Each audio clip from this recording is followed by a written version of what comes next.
Halo teman-teman semuanya, selamat datang kembali di channel ini. Jumpa lagi dengan saya Vicky Himpong. Bagaimana kabar kalian semuanya? Aku berharap teman-teman semua di rumah bersama dengan keluarga selalu dalam keadaan yang sehat. Video kali ini kita akan segera membahas berita-berita yang sudah dirangkum untuk kalian semua. Semoga ini bisa memberikan tambahan informasi dan edukasi. Dan tanpa perlu banyak basa-basi lagi, kita akan bahas videonya satu persatu. Let's go guys. Maling satu ekor ayam dihukum 5 tahun penjara. Kasus penipuan umroh hampir 5 miliar dihukum 3 tahun penjara. Bahkan tersangkanya sampai joget-joget depan korban. Maling satu ekor ayam dihukum 5 tahun penjara. Kasus penipuan umroh hampir 5 miliar dihukum 3 tahun penjara. Bahkan tersangkanya sampai joget-joget depan korban setelah diponis. Dan yang lebih parah, tersangka kasus pembunuhan terhadap kekasihnya diponis bebas. Wow. Kita semua tahu dengan berita viral akhir-akhir ini, di mana si Ronald Tanur, anak dari mantan anggota DPR Edward Tanur, sekaligus tersangka kasus pembunuhan terhadap kekasihnya pada 2023 lalu, malah diponis bebas oleh Majelis Hakim Pengadilan Negeri Surabaya dengan alasan tidak terbukti secara sah dan meyakinkan. Seolah-olah hakim menutup mata terhadap bukti visum, saksi, dan fakta-fakta lainnya. Mengetahui hal ini, Komisi 3 DPR langsung mengadakan rapat bersama keluarga korban untuk menegakkan keadilan. Saking geramnya, dalam sidang tersebut Bapak Ahmad Saroni mengatakan jika hakim yang memvonis bebas Ronald Tanur itu brengsek dan sakit semua. Maling satu ekor ayam dihukum 5 tahun penjara. Kasus penipuan umroh hampir 5 miliar dihukum 3 tahun penjara. Bahkan tersangkanya sampai joget-joget depan korban setelah diponis. Aduh, mau gimana lagi ya? Kalian lihat, dia korupsi sampai miliaran rupiah hanya divonis 3 tahun. Putus, langsung joget-joget. Asik, saya 3 tahun. Jalani pembebasan bersyarat, PB, jalani paling 2 tahun. Ya, jalani untuk potong remisi 17 Agustus dan remisi hari raya. Ya, pasti jalannya seperti 1 tahun 9 bulan ya, maksimalnya 2 tahun. Akhirnya joget-joget karena pas bebas pasti masih ada sisa berapa miliar, mungkin ada sisa 2 miliar untuk dinikmati hasil korupsi. Makanya kenapa saya selalu suarakan untuk undang-undang perampasan aset itu disahkan agar supaya nggak ada lagi koruptor yang ketika divonis hakim itu joget-joget kayak gini ya, bikin sakit hati dia teman-teman. Ada juga pembunuhan, kasus pembunuhan vonis bebas sampai dibahas di DPR. Come on, hukum nih kita, no viral no justice. Kalau kasus kalian nggak viral, susah untuk mendapatkan keadilan teman-teman ya. Malahan rakyat kecil semakin diinjak-injak. Kalian lihat, Maling satu ekor ayam divonis berapa? Dihukum 5 tahun penjara. Kasus penipuan umroh 5 tahun penjara. Satu ayam maling uang rakyat 5 miliar 3 tahun. Lucu ya teman-teman ya, lucu. Belakangan ini banyak sekali pernyataan-pernyataan Mahfud MD yang menyinyiri. Bahasa apa itu menyinyiri? Yang menyinyiri Kaisang naik private jet atau pesawat pribadi. Setelah nyinyir, tak lama berselang kemudian banyak kali beredar video dan fotonya naik jet pribadi juga. Sama JK, sama Haritanu. Waktu kampanye sama JK lagi. Begitu dikonfirmasi sama wartawan, apa dia bilang? Iya, tapi kan bukan untuk flexing. Emang itu Kaisang mau flexing? Ada rumahnya dibikin si Kaisang, aku mau flexing gitu. Baru ada juga kau bikin juga pernyataan waktu naik pesawat apa pribadi itu, aku nggak lagi flexing ya. Mahfud, anak orang naik jet pribadi, kenapa kau yang sewot?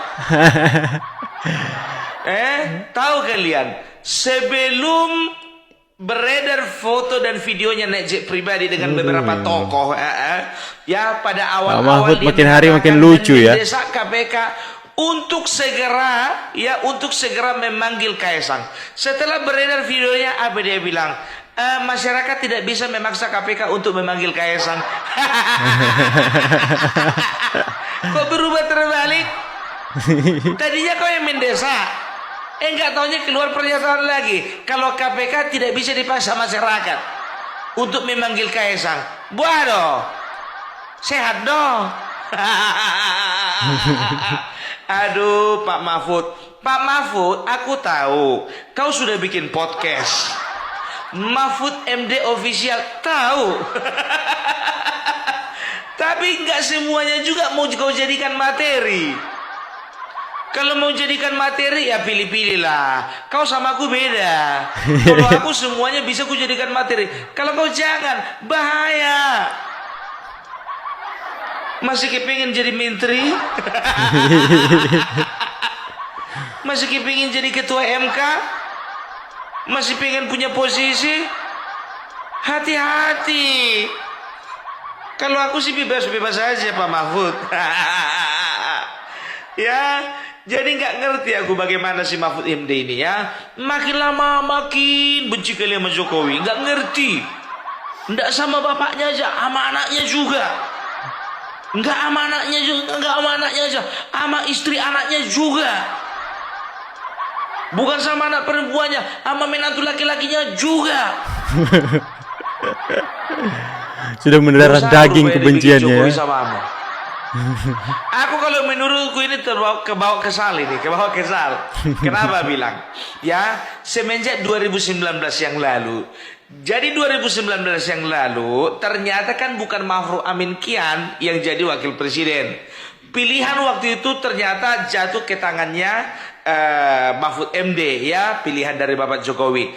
Tapi last minute ya, entah dasar pertimbangan apa, entah dasar perubahan apa, akhirnya 2 jam sebelum pengumuman, sebelum pendaftaran, ternyata Mahfud MD diganti sama Ma'ruf Amin.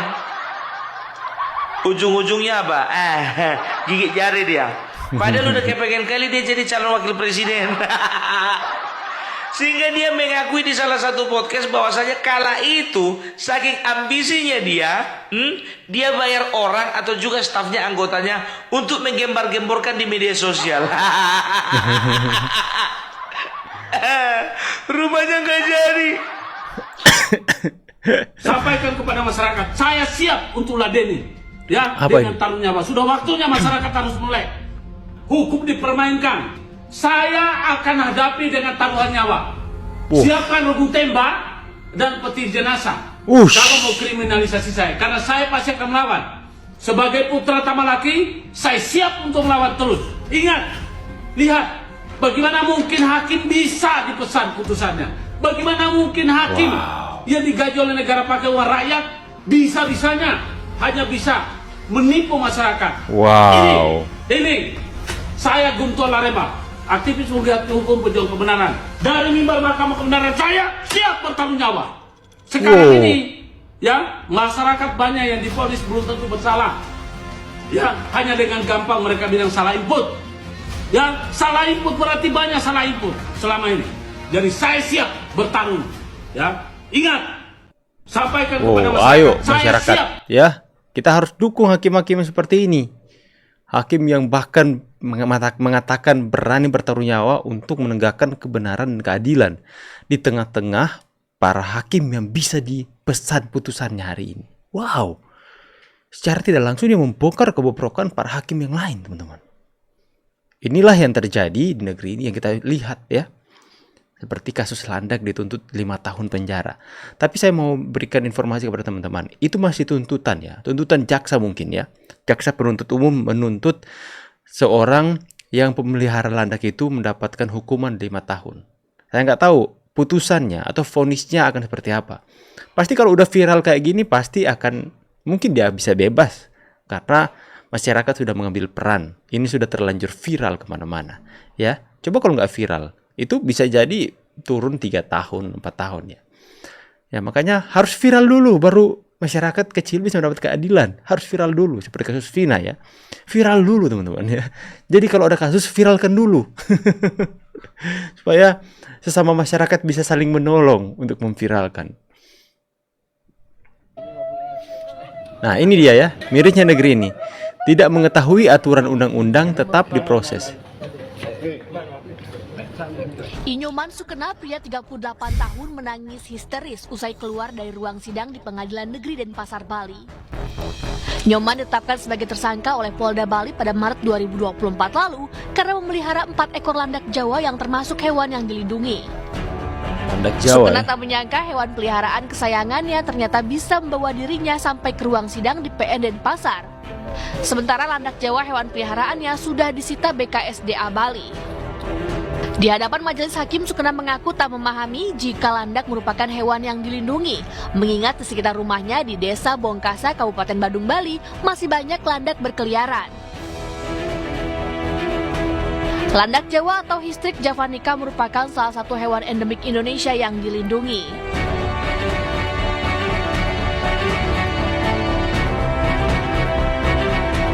Setiap orang yang memelihara satwa Saya juga liar nggak atau tahu hewan kalau ini dilindungi. dapat dijerat dengan Undang-Undang Nomor 5 Tahun 1990 tentang Konservasi Sumber Daya Alam dan Ekosistemnya, dengan ancaman kurungan penjara paling lama 5 tahun serta denda maksimum 100 juta rupiah.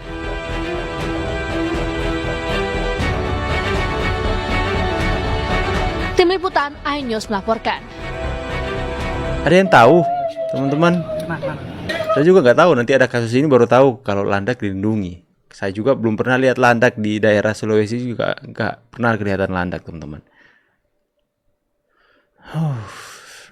Dan saya mengucapkan terima kasih. Tangis Pak Bas pamit ke 10 DPR. tahun telah berlalu kita bersama, berkarya untuk membangun bangsa. Andai kata ada kata-kata yang tidak sama, mohon maaf, please, jangan dipendam sepalamanya. Sakinah, mawaddah, warohmah adalah harapan semua keluarga dan kita semua. Walaupun Oke ya, luar biasa Pak Bas ya. Terima kasih. Salah satu ujung tombak dari Pak Joko Widodo dalam pembangunan di negeri ini yang merata, teman-teman. Terima kasih Pak Bas untuk pengabdiannya. Kami rakyat Indonesia sangat bersyukur memiliki orang seperti Bapak. Ya. Oke teman-teman semua, demikianlah cuplikan berita yang bisa saya sampaikan kepada kalian semua. Semoga pesannya itu bisa kalian dapatkan. Kalian bisa mendapatkan informasi dan kita bisa sama-sama bersuara agar supaya setidaknya sedikit demi sedikit hukum di Indonesia ini menjadi lebih baik dari sebelum-sebelumnya.